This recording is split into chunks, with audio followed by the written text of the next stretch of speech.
وقضى ربك ألا تعبدوا إلا إياه وبالوالدين إحسانا إما يبلغن عندك الكبر أحدهما أو كلاهما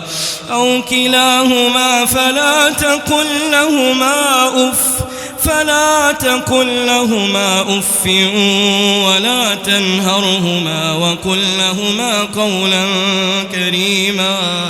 واخفض لهما جناح الذل من الرحمة وقل رب ارحمهما كما ربياني صغيرا ربكم أعلم بما في نفوسكم إن تكونوا صالحين فإنه كان للأوابين غفورا وآت ذا القربى حقه والمسكين وابن السبيل ولا تبذر تبذيرا إن المبذرين كانوا إخوان الشياطين وكان الشيطان لربه كفورا وإما تعرضن عنهم ابتغاء رحمة من ربك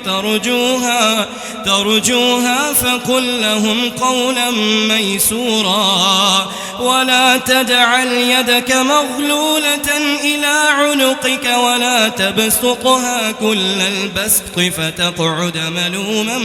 محسورا إن ربك يبسط الرزق لمن يشاء ويقدر إنه كان بعباده خبيرا بصيرا.